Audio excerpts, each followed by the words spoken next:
Hello everyone, Corporate Accounting 1 for become third semester, Rani Chennamma University. So we are discussing 5th chapter, liquidation of companies. In that first session 1. In this session we will learn about meaning and types of liquidation.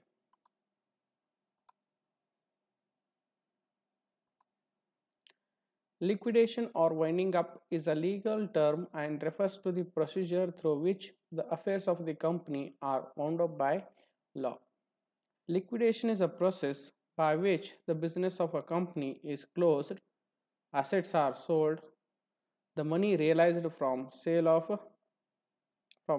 assets is used for payment to creditors, and if any amount is left after payment to various creditors, it is divided between the shareholders as per the provisions given in the articles. Therefore, liquidation is a process by which the life of a company comes to an end. So, when you look at the definition, winding up of a company has been defined in the Companies Act 1956 as the process whereby its life is ended and its property is administered for the benefit of its creditor and members. An administrator called the liquidator is appointed and he takes control of the company, collects its assets, pays its debts, and finally distributes any surplus among the members in accordance with their rights. So ಇಲ್ಲಿ liquidation of company ಅಂದರೆ ಏನಾಗ್ತಾರೆ, ಕಂಪನಿಯನ್ನು ನಾವೇನು ಮಾಡ್ತೀವಿ ಇಲ್ಲಿ ಕೊನೆಗಾಣಿಸ್ತೀವಿ. Company ಏನಾಗ್ತದೆ ಕಾನೂನುಬದ್ಧವಾಗಿ ತನ್ನ ಅಸ್ತಿತ್ವವನ್ನು ಕಳೆದುಕೊಳ್ತದ, ಅದಕ್ಕೆ ಏನು ಕರಿತೀವಿ ನಾವು ಲಿಕ್ವಿಡೇಷನ್ ಅಂತ ಹೇಳಿ ಕರಿತೀವಿ. ಸೊ ಲಿಕ್ವಿಡೇಷನ್ ಪ್ರೊಸೀಜರ್ ಆಗಬೇಕು ಅಂದರೆ ಏನಾಗ್ತದೆ, ಅಲ್ಲಿ ಒಬ್ಬ ವ್ಯಕ್ತಿಯನ್ನು ಏನು ಮಾಡ್ತಾರೆ ನೇಮಕ ಮಾಡ್ತಾರೆ, ಅವನಿಗೆ ಲಿಕ್ವಿಡೇಟರ್ ಅಂತ ಹೇಳಿ ನಾವು ಕರಿತೀವಿ. ಆ ಲಿಕ್ವಿಡೇಟರ್ ಕೆಲಸ ಅಂದರೆ ಅಂದರೆ ಕಂಪನಿಯಲ್ಲಿರುವಂಥ ಎಲ್ಲ ಆಸ್ತಿ ಪಾಸ್ತಿಗಳನ್ನು ಮಾರಾಟ ಮಾಡಿ ಕಂಪ್ನಿ ಯಾರ್ಯಾರಿಗೆ ಪೇ ಆಫನ್ನು ಮಾಡಬೇಕಾಗಿರ್ತದೆ, what are the various liabilities of the company, the liquidator will pay off those liability. ಕಂಪ್ನಿಯ ಹೊಣೆಗಾರಿಕೆಗಳನ್ನ ಎಲ್ಲ ಏನು ಮಾಡ್ತಾರೆ, ಅವರು ಪೇ ಮಾಡ್ತಾರೆ. ಹೊರಗಿನವರಿಗೆ ಕೊಡುವಂಥ ಬಾಕಿಗಳಾಗಿರ್ಬೋದು, ಬ್ಯಾಂಕ್ ಸಾಲಗಳಾಗಿರ್ಬೋದು, ಅಥವಾ ಡಿಬೆಂಚರ್ ಹಣ ಆಗಿರ್ಬೋದು, ಅಥವಾ ಯಾವುದಾದ್ರೂ ಔಟ್ಸ್ಟ್ಯಾಂಡಿಂಗ್ ಎಕ್ಸ್ಪೆನ್ಸಸ್ಗಳಿದ್ರೆ ಅವುಗಳನ್ನೆಲ್ಲ ಪೇ ಮಾಡಿ ಕೊನೆಗೆ ಯಾರಿಗೆ ಪೇ ಮಾಡ್ತಾರೆ, ಅವರು ಹಣವನ್ನು ಷೇರುದಾರರಿಗೆ, ಮೆಂಬರ್ಸ್ ಅಂದರೆ ಯಾರೇ share holders of the companies are called as members year. ಕೊನೆಗೆ ಯಾರಿಗೆ ಮಾಡ್ತಾರೆ, ಮೆಂಬರ್ಗಳಿಗೆ ಹಣವನ್ನು ಪಾವತಿ ಮಾಡ್ತಾರೆ. ಸೊ ಈ ಒಂದು ಪ್ರೊಸೆಸ್ಗೆ ಏನು ಕರಿತೀವಿ ನಾವು ಲಿಕ್ವಿಡೇಷನ್ ಅಂತ ಹೇಳಿ ಕರಿತೀವಿ. ಸೊ ಇಲ್ಲಿ ಟೈಪ್ಸ್ ಆಫ್ ಲಿಕ್ವಿಡೇಷನ್ ಯಾವ ಪ್ರಕಾರದಲ್ಲಿ ನಾವು ಕಾಣ್ತೇವೆ ಲಿಕ್ವಿಡೇಷನ್ ಅಲ್ಲಿ. According to section 425 subsection 1, the winding of a company may be by any of the following 3 methods. So ಇಲ್ಲಿ 3 methods ಅನ್ನು ನಾವು ಕಾಣ್ತೀವಿ. There are 3 types of liquidation. First one, compulsory winding up or winding up by the court. And second one, voluntary winding up. So in voluntary winding up, again we have 2 more classifications here. One is voluntary winding up by members. Members means by the shareholders here. And another one is voluntary winding up by creditors. And third category is winding up under the supervision of court. So we will discuss one by one. When a company is liquidated on the order of court, it is called winding up by court or compulsory winding up.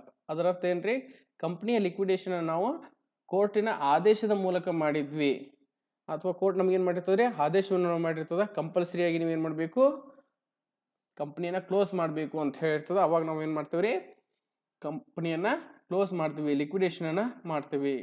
So ಯಾವ ಸಂದರ್ಭಗಳಲ್ಲಿ court ಈ ರೀತಿಯ ಆದೇಶವನ್ನು ನೀಡ್ತದೆ, court can give order in the following situation.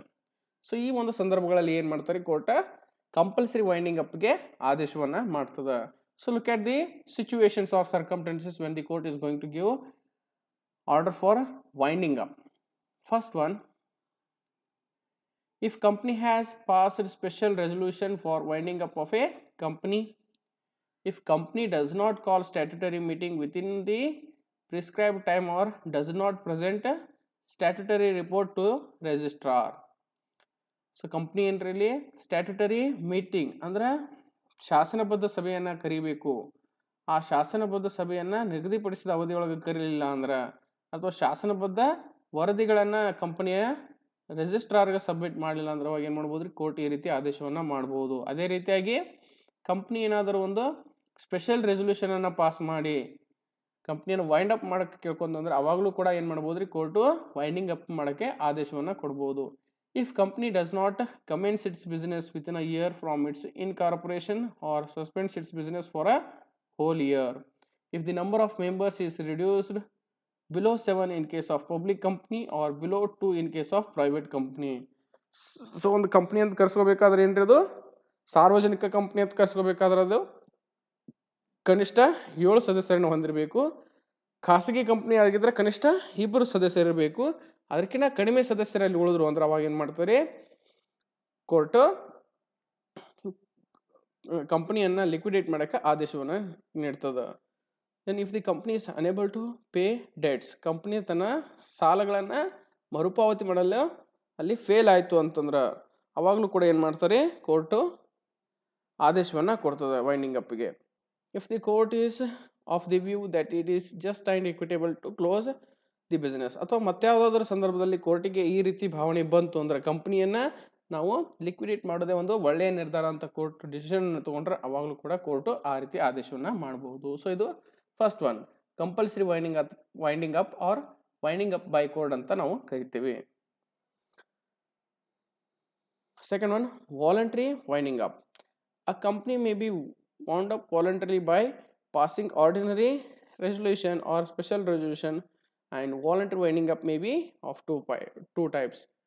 Voluntary winding up by members and another one is voluntary winding up by creditors. Members ಅಂದರೆ ಯಾರಿಲ್ಲಿ share holders. So ಷೇರುದಾರರೇ ತಮ್ಮ ಒಂದು ಸಭೆಯನ್ನು ಮಾಡಿಕೊಂಡು ಅಲ್ಲಿ ಅವರು ನಾವು ಕಂಪ್ನಿಯನ್ನು ವಿಸರ್ಜನೆ ಮಾಡಬೇಕು ಅಂತ ಹೇಳಿ ಡಿಸಿಷನನ್ನು ತೊಗೊಂಡ್ರೆ ಅವಾಗಲೂ ಕೂಡ ಅವರು ವಾಲಂಟ್ರಿಯಾಗಿ ಏನು ಮಾಡ್ಬೋದು ರೀ, ಕಂಪ್ನಿಯನ್ನು ಲಿಕ್ವಿಡೇಟ್ ಮಾಡ್ಬೋದು. In this case director make declaration called declaration of solvency and file it to the registrar, and shareholders passes a special resolution for winding up of the company.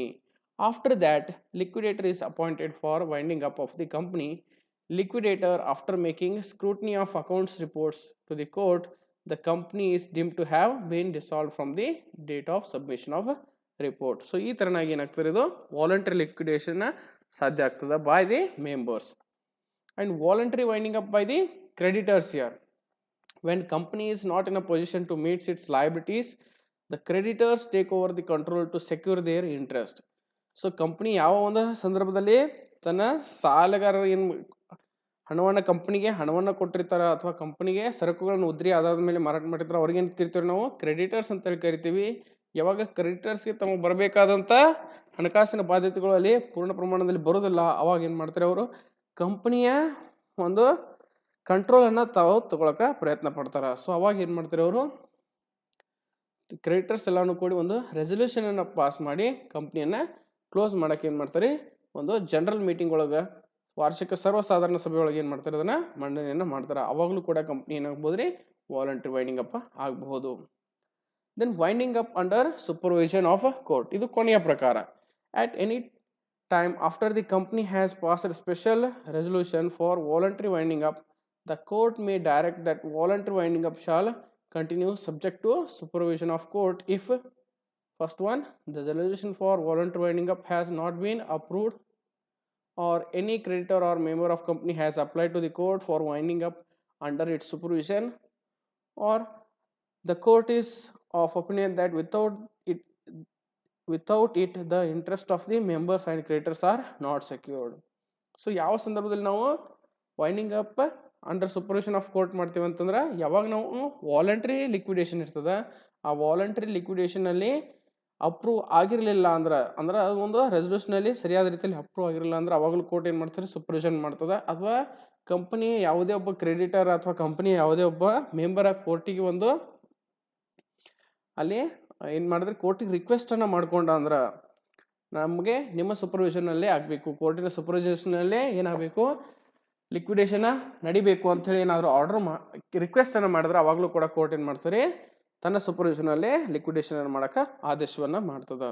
So ಏನ್ರಿ ಲಿಕ್ವಿಡೇಷನ್ದು ಮೀನಿಂಗು ಮತ್ತು ಪ್ರಕಾರಗಳು. Thank you.